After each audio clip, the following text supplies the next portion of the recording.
walk in, and there is the President of the United States 5 feet from me. George Bush, the president, says, "What does it take to get a drink in this joint?" And I'm facing the other way, and I hear the President of the United States say, "Rose, I have a little love note for you." And the Secret Service are just bending over. I said, did I tell him what? I don't know what you're talking about. You tell him the restaurant was owned by a Democrat? And I said, are you kidding? I know who signs my check. This is the star of the show right here. It is. Yeah, the Thai peanut sauce. You guys, people cried. Yes. They cried. I cried that night. Look across the street. Your husband. So what's next? I know we've talked about like Shark Tank. I totally think you guys should do Shark Tank. Hi, I'm Leslie Lowe. Welcome to Leslie's Lowdown on Life.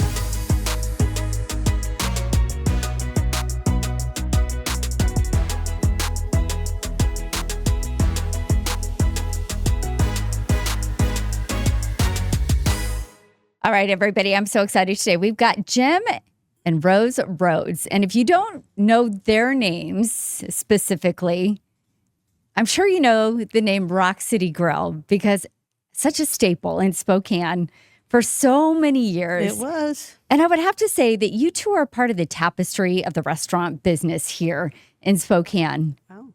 Because you go way back. We do. Yeah. Well, and that could be translated into, you guys are old. No, I wasn't saying that. I know you weren't. She would Okay, if I say you're old, then I have to say I'm old. We don't want to go We there. are not old at all. So Italian nachos, I'm going to name off all the things I love so much. Italian nachos, I miss them. And Thai pizza, as well as the Thai pasta. And oh my gosh, there's Your favorite just item? chicken salad. The Satay. saute, yeah, that's always a big favorite. Didn't you have the Thai chicken salad as well? Yes. Yeah. Oh, yeah. So we have to, I mean, there are just so many things that people, I mean, still talk about. Like if I bring up Rock City Grill, they're like, oh man, I miss those Italian nachos was the one I got yesterday. And I laughed and I said, oh, that was a big one for me. Yeah, I think I put on at least 10 pounds with those bad boys. They were a hot Yeah, seller. I mean, They were really low-cal. They were with all the Alfredo sauce and all of that. Okay, so I want to go back to the very beginning because you opened your original Rock City restaurant downtown. And were you off Riverside? Off Riverside. Riverside and Stevens on the corner. the Fernwell building. And it's so funny because I was thinking that you guys were in the Mod Pizza, where Mod Pizza is now. No, but no, you were back. That's Kachina. Kachina. Okay. And then you right moved. on that corner. It had been Dutch Jake's, a restaurant, and then we took over. And then what? 30 years ago. 30 years ago. Then you moved to your big corner spot in River Park Square. Yes. And then you moved up to the South Hill. And they say it's not recommended to move your restaurant 3 times. But it worked. You did okay. We did okay. So take me back to the beginning, you two, because you two actually met at Patsy Clark's mansion. We did. Yep, I was the new guy. I was her boss. Ew.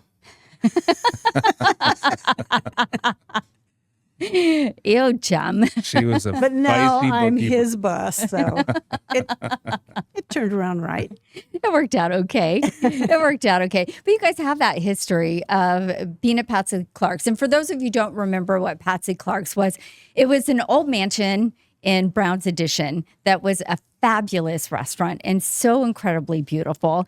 And you guys really kind of were the fire behind a lot of that. And you had some incredibly important guests that came. We did, yeah. I'll tell the story and then let Rose carry it on. It was a Monday night in September. I'm sorry. September, yeah. And Jim, someone's at the front desk. He wants to talk to you. And I go, okay, it's got to be a wine salesman. Just get his card. No, he wants to talk to you. And the reason I was saying just get his card, it was 55 steps from top to bottom. And when you do it, this is at 5:30 at night. You've already done it a bunch. And so I went down the stairs and right where the grand piano was, and guy goes, "Hey, Jim."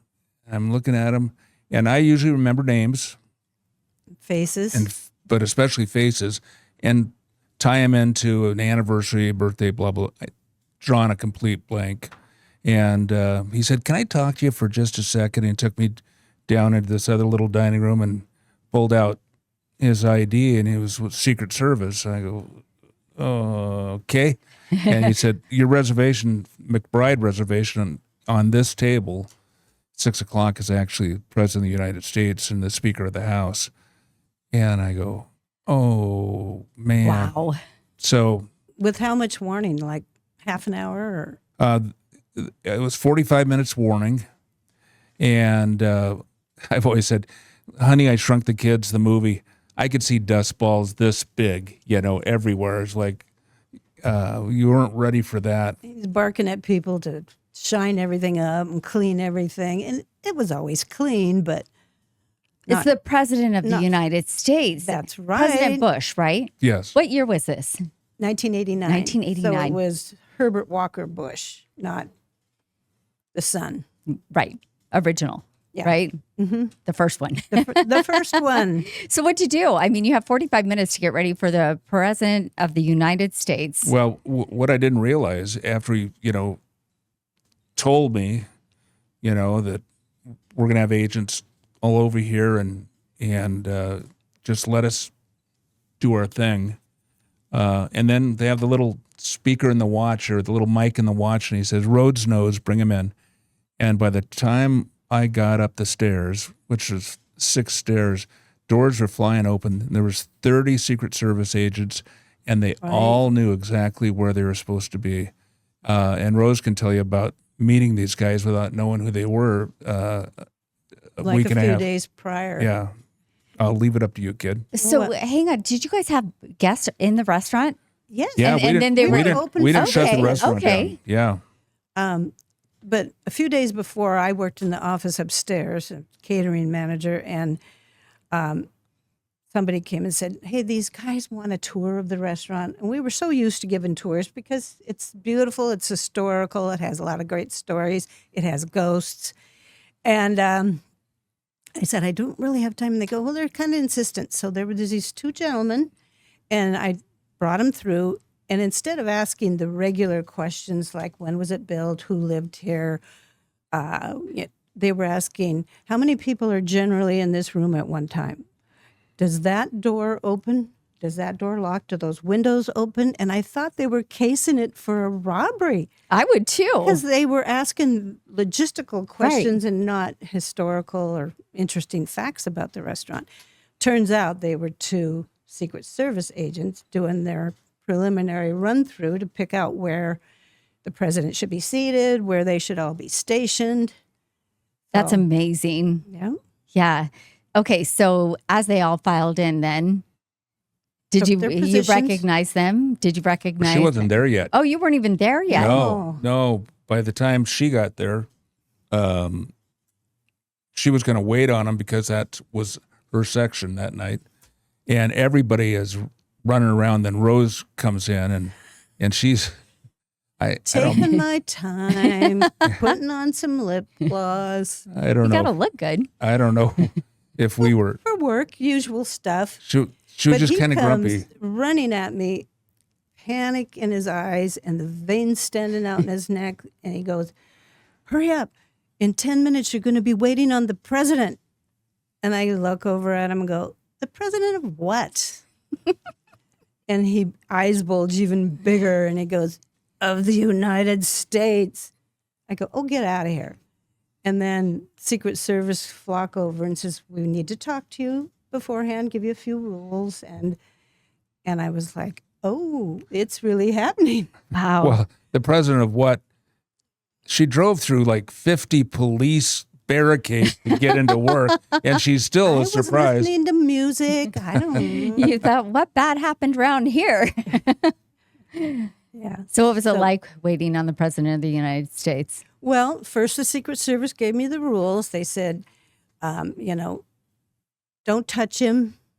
Don't talk politics. Every time I went in and out of the little dining room he was in, they put a metal detector around me.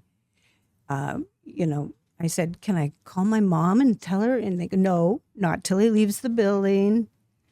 And I said, well, what if I have to go to the bathroom? And they said, an agent will have to come with you. And I'm like, oh, I'm good. I can hold it. They didn't have a female agent. You're like, I'll be good. I'll be fine. But they brought their own water for his drinking water. They brought sugar packets for his coffee so that diabolical Rose couldn't poison him, but I had no warning. And all of a sudden, boom, they go, okay. And the Secret Service scanned me. I walk in, and there is the President of the United States 5 feet from me. And I paused a minute because I thought, what should I call him? Well, Mr. President sounds good, But he popped up and he runs over and he goes, shakes my hand and hi, what's your name? And I said, Rose. And he goes, well, I'm George Bush. And I just kind of mumble, I know. I know who you are. And he introduces me to the rest of the table. And it was Tom Foley and his wife, Heather, and then William Riley, who was the EPA director, I believe. Yes.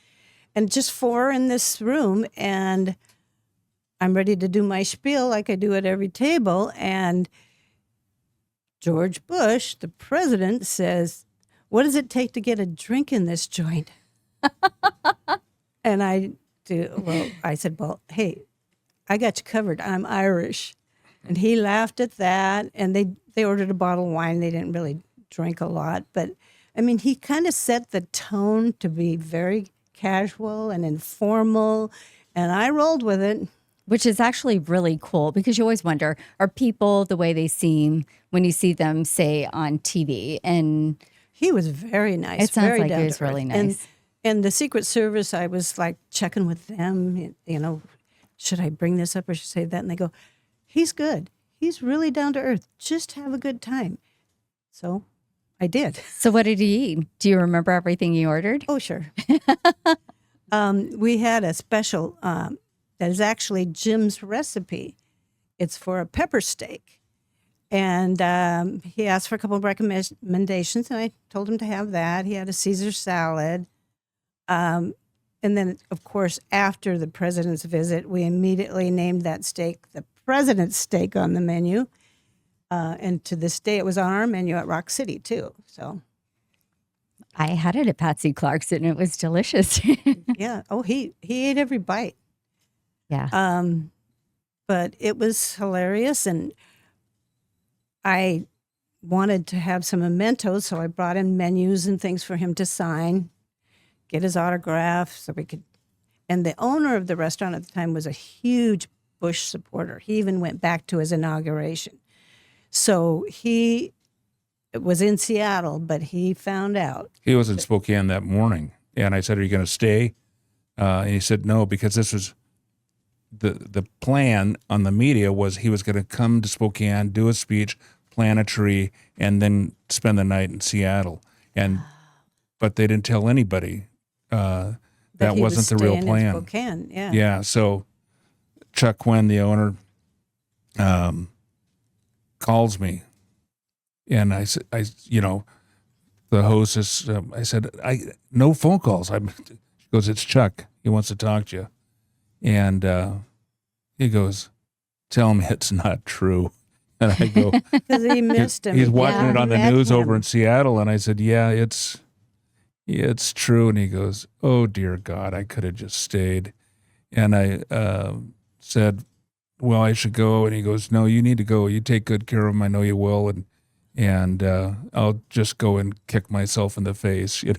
So, I'll go cry in a corner right. somewhere. And it was on news already and everything. Yeah. So, so I have him sign these menus and things, and I'm so sorry. You're probably so tired of doing this. And he goes, oh, bring him over here, bros. And he signs them, and I pick him up and thank him, and I'm walking out of the room, and I'm facing the other way, and I hear the President of the United States say, Rose, I have a little love note for you. And I freeze. And the Secret Service are like, turn around, go see what he wants. And he had just signed one of his presidential cards to Rose, many thanks, his signature, the date. So he was kind of starting that. So what do? I pick it up, I wave it under his nose, and I go, I'm telling Barbara. And the Secret Service are just bending over like, oh my God. And Jim, somebody told me later, he said, get her out of there. Were you guys married at the time? Or no, you weren't? No, we were just, Yeah. I think it was our first year that we were going out. But he liked it. He laughed. Yeah. So, You treated him like a real person. yeah, and then Secret Service told me later, he doesn't get treated like that. He's just a regular guy, likes people to joke around and be casual. And you nailed it, Rose. He loved it. It probably so used to people, going too far over and trying to be too formal, right? Yes, And yes. do everything instead of just treating him like a real person. And that probably meant everything to him. What the Secret Service told us that night was that he doesn't go to restaurants. He said, we had to do this thing all, COVID in the dark, so no one would know about this. He said, because of security, he usually eats in a banquet room or in his room. And to go into a restaurant that has patrons in it, he said, it's only happened once, and it was really difficult to do, but they just eased through it. And the other thing that they said, that normally when the president goes into a restaurant, Navy stewards, Navy cooks take over your kitchen. They cook all the food. And he said, that night, he said, no, we're going to let them cook. So what made him decide to do that, to pick Patsy Clark's, number one? Second of all, to actually go out as opposed to staying in his hotel? Well, I think it was because Tom Foley was the Speaker at the House then, and he was friends of the owners and From Spokane. So to go to that restaurant, it was the only time in the history of the country still where a Democratic or a Republican, opposite party president, Speaker of the House have ever gone out to a restaurant together, just them. And so that made incredible news. There was nothing going on. We didn't have internet back then and stuff. No. Back in the good old days. Back in the good old Social days. media. I didn't have a cell phone. Yeah.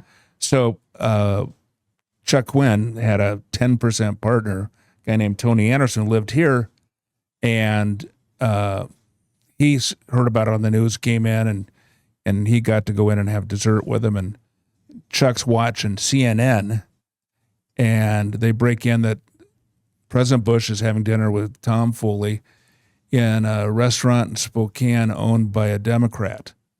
And Chuck went through His head exploded. Yeah. I was going to say. The phone melted off the wall as I answered it. And I go, what's up? He goes, did you tell him?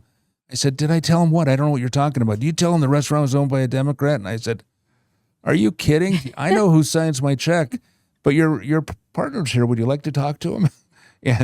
And that phone melted in his hand. Yeah, so.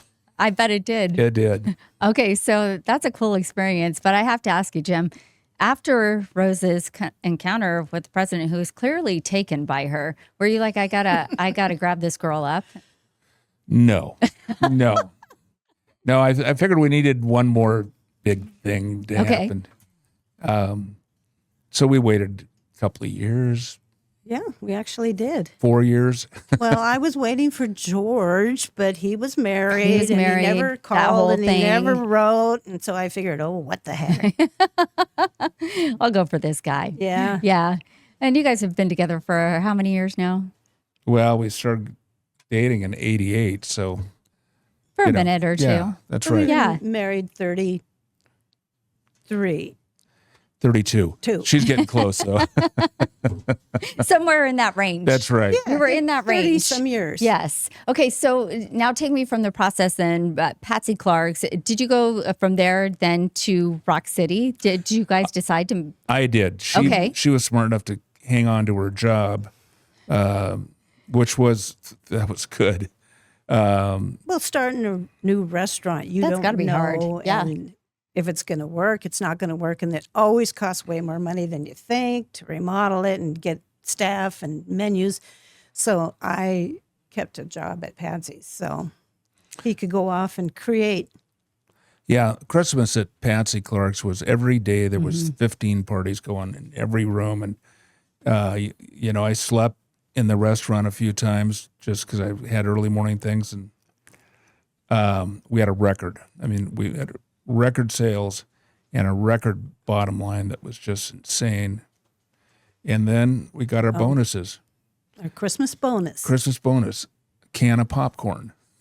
I was going to say a pumpkin pie or a Seriously. turkey or no. No. We thought maybe an envelope with some cash or something, but no, it was one of those big cans of popcorn. And she, at that time, she was the catering manager, and because we lived together, they only sent one can. Didn't give her one or didn't give me one. You guys Good can enough. They're share. together. So that was that. Thank God that happened, because that Motivated you motivated where to I do said, your own thing. in this following year, I'm going to be somewhere else, and left in June to start the Rock City. And took on some partners to help and got a loan from his brother and all Takes a that. village, right? It's got to take Yeah. a It village really to open a does. restaurant because there's so much to it. So, talk about the name, Rock City. Where'd that come from? It sounded good. Everyone said, is that because of the basalt and I said, no, I just thought it sounded Or good. people thought it was a take on the Hard Rock Cafe, but it wasn't. We just wrote down a list and it sounded good. It does sound cool. Yeah. Yeah, it's a cool name. What we Catchy. wanted is it didn't sound like Chapter 11, Right. or one of the other local restaurants that. Or a chain. Yeah, You were daring to be different. totally. Yeah, and that goes with your menu though too, because you had like a nice diverse menu. Yeah, So we had how do you put that together? How do you put a menu together for a restaurant? I mean, if you're not being like specifics, just Italian or just It was a group effort, lots of research. We involved our chef and we did a lot of We got to traveling travel. and We're picked up ideas from good restaurants all over Right. San Francisco, the Las wood-fired Vegas. restaurants are hitting Spokane or Seattle, but they hadn't come to Spokane, and We were the first wood-fired pizza in Spokane. okay. and so that kind of a claim to fame, and we did steal a couple items off the Kachina menu, which didn't seem like a I big deal. won't tell. Which didn't seem like a big deal until They're they came to gone now. Spokane. I remember when Bill Schwartz was in the restaurant, I go, "What are you doing here?" He goes, "So we're looking at a site over in the Crescent Building." I go, "Why would you come to Spokane?" Don't come here. It was David and Goliath, and they were the big boys. I don't know. Rock City is pretty But we big boy. managed to Yeah. hang in there. Yeah. So. I was going to say, I think you did all right. Yeah, it wasn't. I think it was 6 years later. We're negotiating to buy Kachina from them. Yeah. because it wasn't working. But that's the name, Rock City Grill. Rock City Grill, which we all love and we all miss. So Had a friend do the logo, and it's iconic now. That one that's on the wall, and I mean it's just cool. okay, I want to talk about this because this is the star of the show right here. It is. Yeah, the Thai peanut sauce. But there was a transition that happened there because I know that you guys sold the Thai peanut sauce in the restaurant. You made it in the restaurant. You yes. sold it in the restaurant. And you had a few select stores that sold it as well. And then you stopped selling it. But I want to, and before we go through all that, I want to talk about COVID and boy. how that hit you guys because it was tough on every restaurants, in particular, fitness businesses like my own. Yes. It hit so hard. And I want to talk to you guys about that because I know the process that you went through, but I want to share that with other people. But then also, how did it aid in the transition of you guys deciding to call it a day, so to speak, and then kind of transition to what is now your second act, so to speak? COVID, once we got shut down, was actually kind of fun for a while because we became a completely different restaurant, takeout only, and after And delivery. doing the grind for 27 years at that time, it was It was kind of fun something to do different, something yeah. different. And we worked with a very small crew, and we were busy too. That helped. But then when we started to open up a little bit, not open up a little bit, you can have 6 people over here, or 12 feet apart, and everything. It just became harder and harder. We served on our patio a lot, but it was winter and early spring, and so everybody would sit out there with their coat on and a blanket. We had heaters out there, and everybody had down coats and But blankets. they could eat out. They could Yes. go get a Someone would cocktail. bring them their food outside, And that meant the it was world. huge. Oh, It was people loved huge. it. Yeah, it was Yeah. huge. There was only 2 days that it got so cold that we couldn't do it. Yeah. Other than that, it was great, and people were so happy, and we were all locked in our homes.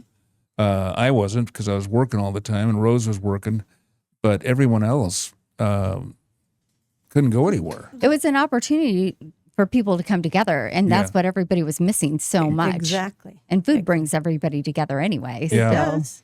yeah, but that transition, and I guess I hadn't really thought about that as much. The transition between being totally closed and then the open, kind of closed, have to wear masks, have to be 6 feet apart, have to be outside, only a few people inside. That's hard. That's hard to jockey all of that. Yeah. It was really hard. And then when people that's- started getting COVID, initially it was on the news.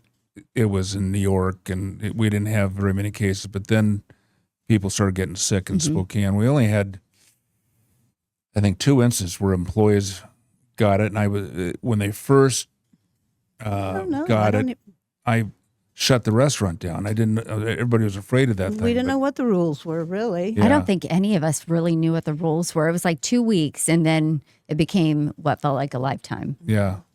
But then it started having staffing problems because all of a sudden staff could go on unemployment and make more money almost than they could working. So we didn't have staff, hired people, they wouldn't show up.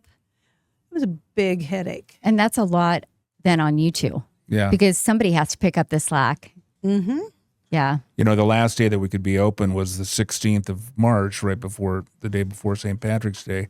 And you guys might have been there because Yeah. I think said, Leslie was I there. told some people, that Might tomorrow's going to be our last day. ever. Yeah, and we they were go, there. oh, and then I started calling people, this is the last day you're going to be able to go in and have a drink in a restaurant. And We were packed. it was, we had to bring stools from home. It was a great party, fun. You guys, people cried. Yes. They cried. I cried that night cried with my microphone in We my thought hand. it I was it. didn't know what it That was meant. it. That was hard because, again, and I said it earlier, you guys have become a part of the tapestry of Spokane. Really, I like that word. I like the way you. it's true. It's a good visual. You had invited people into your, and I'll call it your home because it really was your second home. And so you had made friends and new family members, and you had created this space with not only amazing food, but with this atmosphere where people felt loved and like they were part of your family. Mm-hmm. Well, Yeah. and then we did trivia nights, Yep. and we did karaoke for a while. The thing, COVID, remember you couldn't even have 6 people in your house. And those were hindsight, some of the stupid rules that we had to go by. And I remember once the vaccine came around and a lot of our friends went out and got it, they could come together at our house and see each other for the first time. And that was in January of 21. It had been a long time. Yeah, that was great. So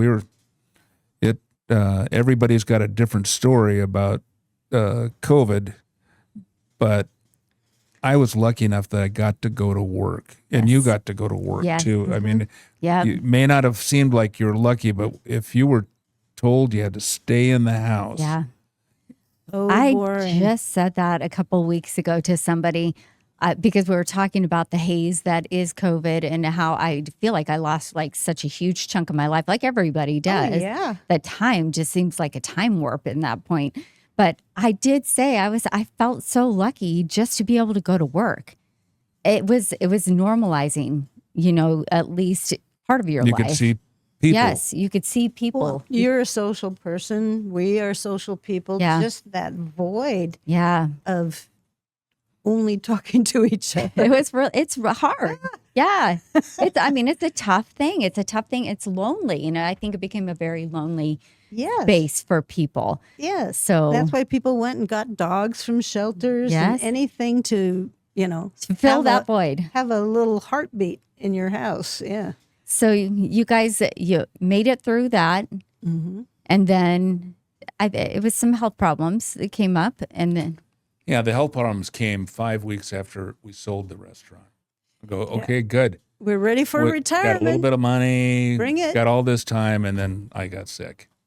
Yeah. And so you finally decide to sell, because you guys had kind of talked about it, toyed with it on and off. Like, we all talk about like, when is that? Right. When am I going to retire? Right. So you guys had kind of toyed with that, but you finally came to it. You came to an agreement with South Hill Grill and made that move. and we were so lucky. I chased them. I knew they Nobody needed was a new buying location. restaurants then. Yeah. Because they were not a good business at So the time. we made a deal with them, and that was a great deal for us, and it's turned out to be an incredible deal for them. Yeah. We were lucky. And then, like I said, 6 weeks later, I got sick, and that's changed my life ever since. So Sure did. Talk about that a little bit. It had to be incredibly difficult just because you just wind things up and now you're looking to just we think relax. we can travel. Yeah. When people invite us over, we can actually go. Yeah. We're not working on holidays. yeah, we signed the papers on the 2nd of December. On the 10th of January, our dog, Henry, I was going to do something on the Ring doorbell, opened the door just to do it. And he saw a dog across the street, went running, and I went chasing after him. And there was like a 5x5 piece of ice in the driveway across the street. And You hit it perfectly. I did. And I just went straight up, came straight down, was unconscious, brain bleed, blah, blah, blah, concussion. And Well, the gal that was walking the dog that our dog chased, she comes pounding on my front door, and she puts Henry in, and thank you. And she goes, no, look across the street, your husband. And he's out on the driveway, out cold, bleeding. So That's not horrifying at all. I got Yeah. my car and loaded him in and ran him to emergency, and then that was they didn't have rooms. Remember, they didn't have staffing in hospitals. So I spent the night in the ER in the hall. that was fun. Oh my God, that was the best time ever. I was going to say, what an experience. It's like people watching at an airport, right? Not very noisy. No. And the neurologist quiet. said, yeah, this is working out great because, when you get a concussion, we don't want you around a lot of noise or bright lights. Right. Yeah. Yes. Or bright lights. And how'd we do? Stuck it. Stuck that landing there. That's right. Oh, man. But then he did kind of recover from that and came home after a day. And then a couple weeks later, I got some tingling in my hands and my feet. And then I was a little unstable. And then I fell down the stairs. All of a sudden, I thought my foot was on a stair, but I couldn't feel. And fortunately, I didn't get hurt. And but my doctor was thinking this was a byproduct of this concussion. And so I just stayed at home and continued to fall. I remember once I'm reaching for something that's in the corner, and I fall, and now my head is wedged in the corner. And Rose, I go, and I couldn't, had no How do I strength. get him out of here? And so she had to get me out of there. And But you called your doctor, and he said, go immediately to emergency. after a few days, yeah. Get in the car. So I go, okay, Jim, get in the car. Oh, I got to take a shower first. I go, no, you don't. Your doctor said to go now. No, I'm He okay. didn't say now. He said, Yes, he did. He did. And so and I he's told her, in the I said, shower, I know I'm not coming home tonight. So I want a shower. and then I hear boom, boom, boom, boom. He's down in the shower, knocks down the shelving and all that stuff. And you can tell he's a little bit bigger than me. It's So just I'm a few in there inches taller. trying Yeah. to lift him in out of a not the biggest shower. I can't. I just told her, I said, hey, 2 things. Get me some underwear and call 911. Good call. Right? Yeah. Yeah. And they were there in 2 minutes, full fireman outfits, and ran up the stairs, picked him up, put him on a chair, carried him out.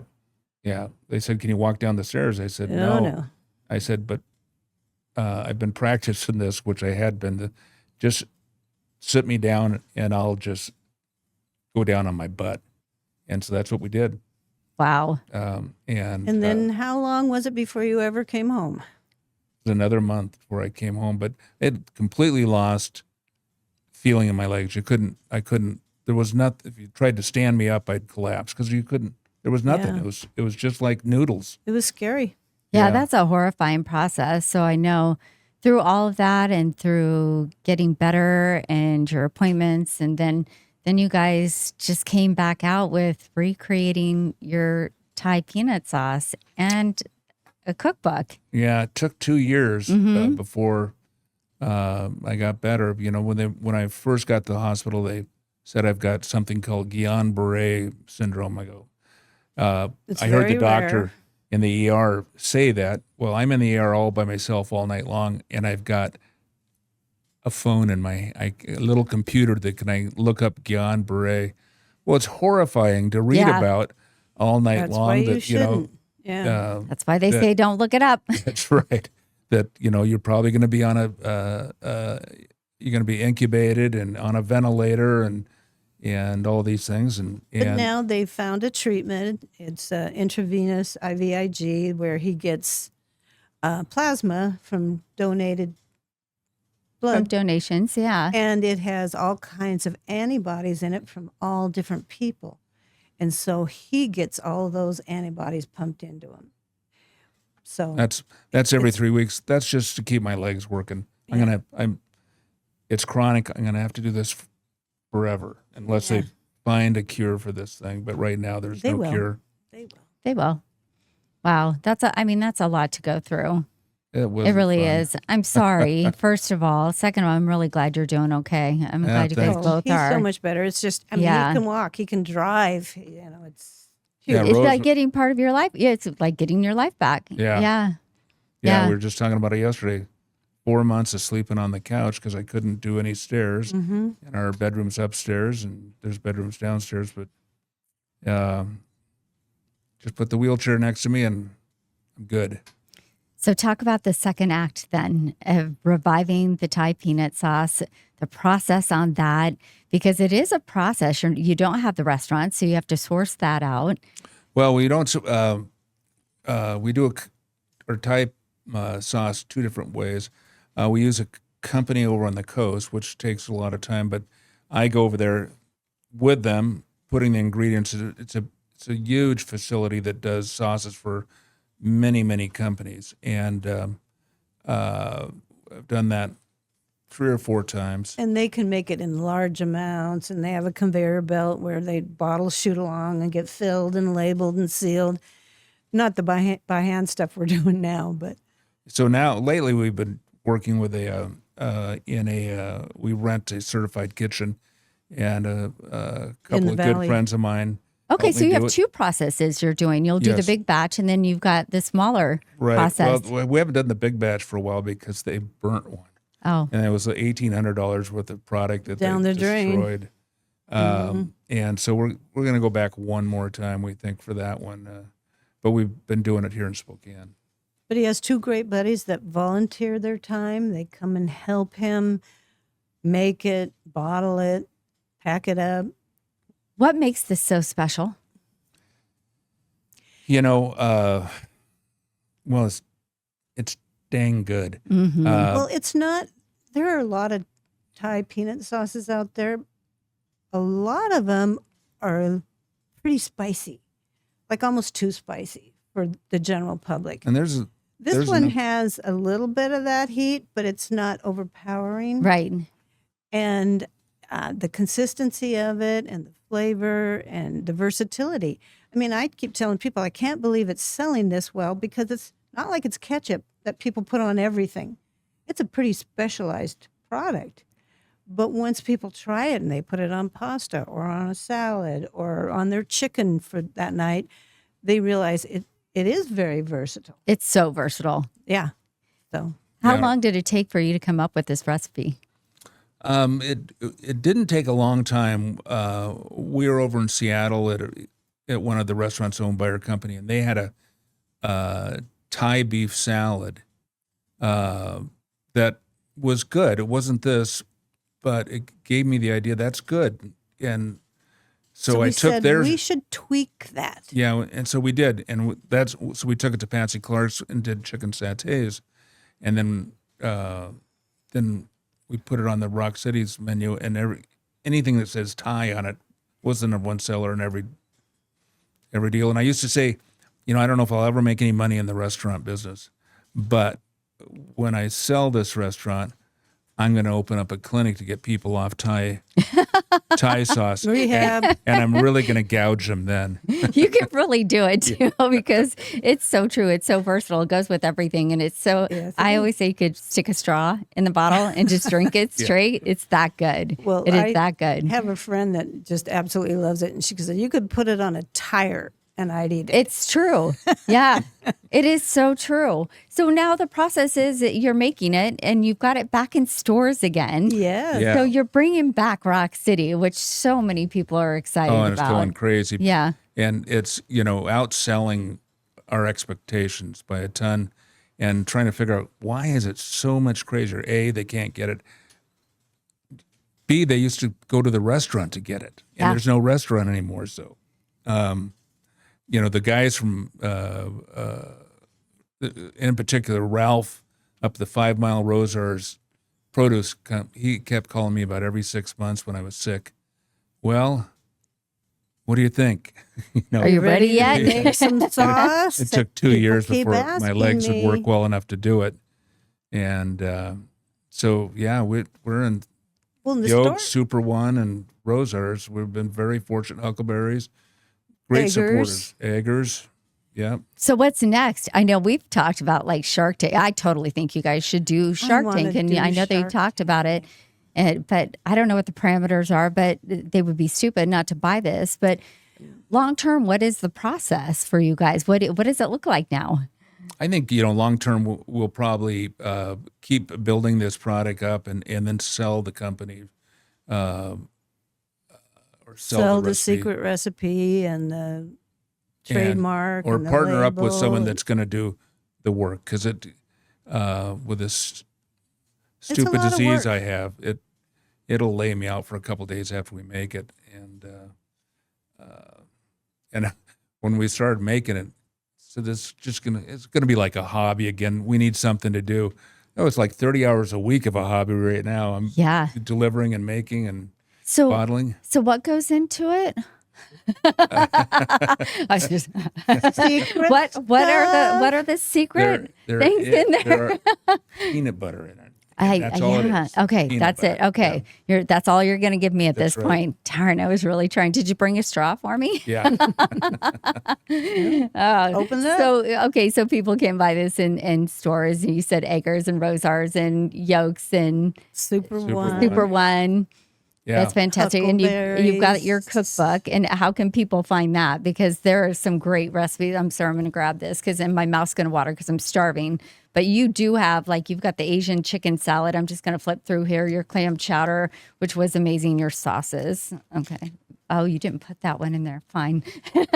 Well, and one thing we did with the cookbook, we had a good friend that would come to trivia, and when he found out we were going to print a cookbook, he said, "You know what? People think of a couple things when they think of Rock City. They think of trivia night, Yep. and they think of your sense of humor." and how Jim had that microphone and would tell jokes. So he said, you should Jim's put funny? trivia. No. Well, maybe if he had a drink. You should put trivia and you should put jokes in it. So it's Yeah. sprinkled through with food trivia Yes. and mostly dad kind of jokes. Good dad jokes. A great picture of you two. Yeah. And Italian nachos. Oh, I yeah. mean, you got it going on here. So how can people get the cookbook? They can get. We've just ordered more. We're out of them We right had to now. print more. Yeah. But go to Rock City's Facebook and Rosemeister over here will take care of you. She'll hook you up. I handle it. Yeah. You got it. You I got got it all handled. Jim, I do. Rose, thank you guys so much. This is amazing. And you know what? This is just the beginning of this second act for you guys. I think that there are great things coming. You've really We'll just got the see. ball rolling. And so well deserved. And I'm so happy that it's back and I do need a straw. So Well, thanks for having us. We Anytime. appreciate you helping us get it out Yeah, there, well, Leslie. That was fun. I love you guys. Love Rock City. Yes. All right. Have a great day, everybody. Go make the rest of your days the best of your days. I really do need a straw.